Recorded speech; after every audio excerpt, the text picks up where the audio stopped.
Puppy biting. So this is the number one thing that people ask me about when they first have their new puppies. So I'm going to cover it with the help of my little toy dog here, so we can explain as much as we can. The first thing you need to realize is your puppy from age 6 to 8 weeks should be in with their brothers and sisters. When they're in with their brothers and sisters through playtime, they learn bite inhibition. They learn the consequences of biting too hard generally leads to other puppies won't play with them. It's a trial and error. It's kind of like people. We learn as well as dogs do by consequences. The problem for us is we get the puppies at 8 weeks old and your puppy doesn't know right, doesn't know wrong. He only knows what he's experienced so far.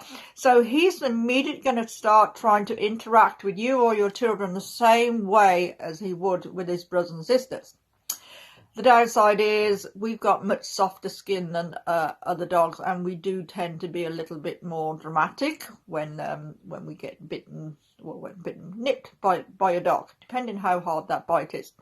Anyway, so we're going to go through how to help you. We're going to try and get you to understand why it's happening. So let's just use my notes. I've got quite a few things written down that I can go through you. So what I want you to think along the lines of, it's like raising children. You have to think, why is your puppy trying to use you as a chew pad? So the first things that come to my mind are they overtired? Have your visitors been there too long? They're just too over-aroused and they've got to the state where they just don't know what they're doing anymore. So biting again will come naturally to them.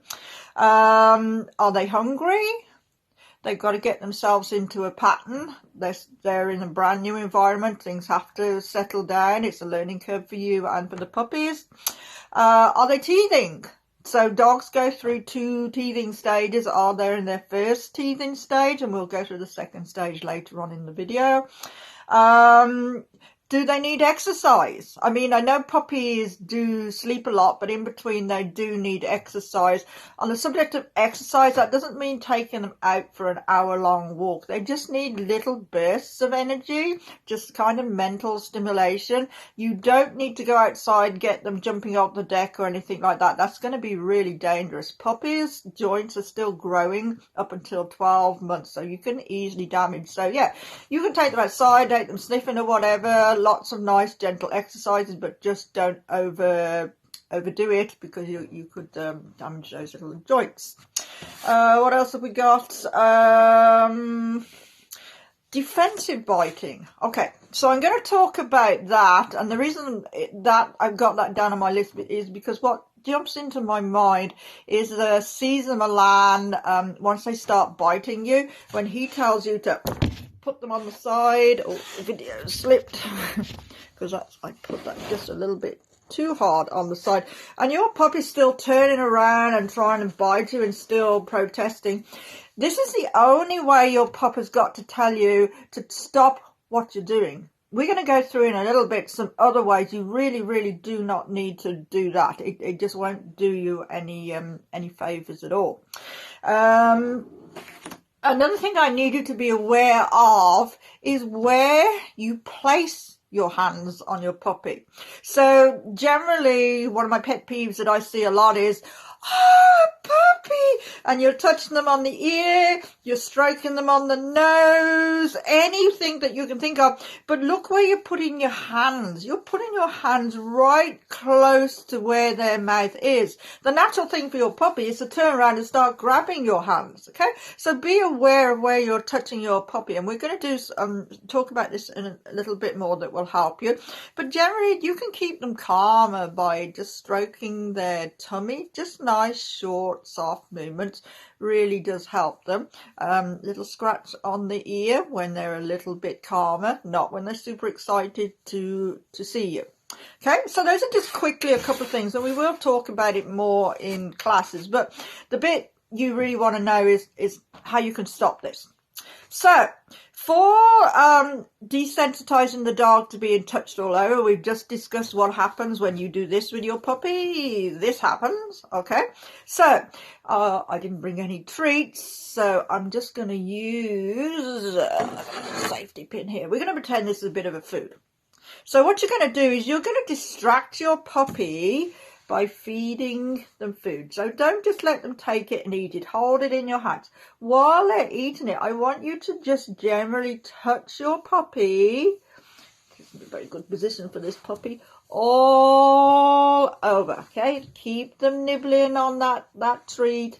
And I want you to stroke the puppy. Okay? Just do it in short little bits. But what you're doing is you're giving him something else to do while you're conditioning him to be touched. Okay, it's a very gradual process, but it really is a big payoff. So, when your puppy does bite, and you've been looking for all sorts of answers, you most likely have been on YouTube, Google searches, etc., had loads and loads of different answers. You're probably really confused about what you should be doing. So I'm going to tell you what I do that helps it be better for your dog. So the one thing I do not do is go ow and bring my hand upwards.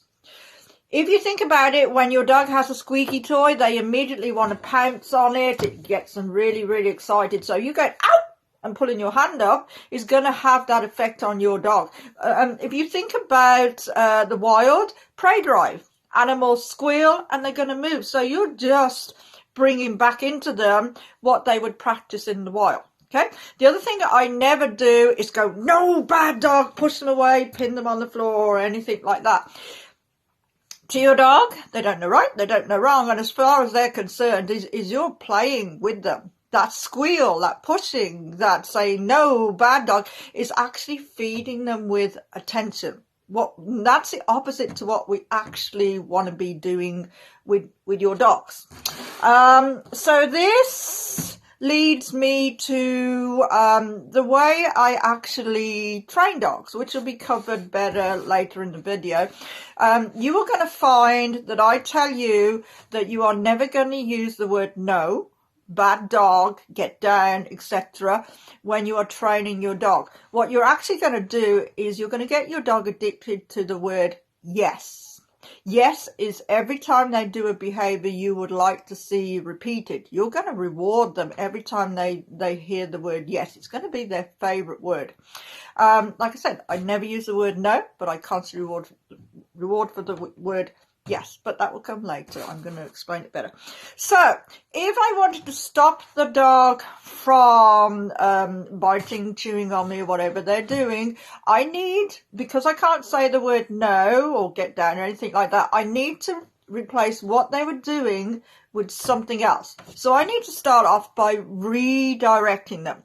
Now, the first week in puppy class, we're going to go over this again, but I am going to teach you two simple games. The first one is hand touch, touch, good boy, touch, good boy. Yeah, I know it's not a real dog. I can't help myself. The other thing you're going to learn is a game called scatter feeding to redirect your dog. So scatter feeding is, instead of saying the word no, bad dog, is you're going to change the way they're thinking by giving them something else to do.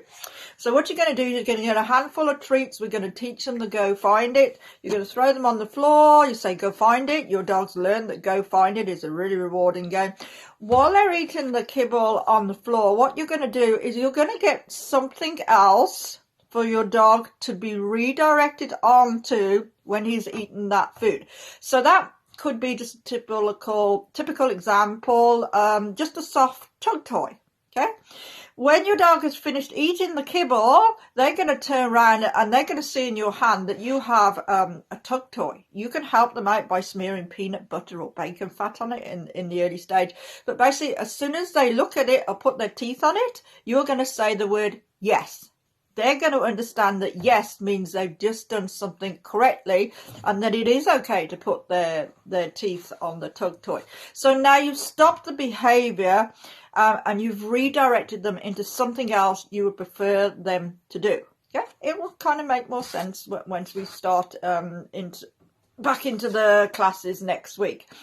And I just want to add to that, because I don't want to go off topic, but if this all fails, you do have management tools that you can use, and we will again talk about this later, but utilize those playpens or the baby gates. If your puppy does get too overstimulated, give them a break. Put them in the playpen. Put them behind the baby gate. Please don't shut them behind a sealed door. They won't learn anything from that. They're far better off being put in a safe area and just ignored by you, so the adrenaline level can come down, so they can start to relax. Just think of an overexcited child. You wouldn't put them in the bedroom and close, well, you might close the door, but it's the same for dogs. We've got to give them a way to switch off, but this will all be covered more in the video. For now, that's the best we can do with the puppy biting.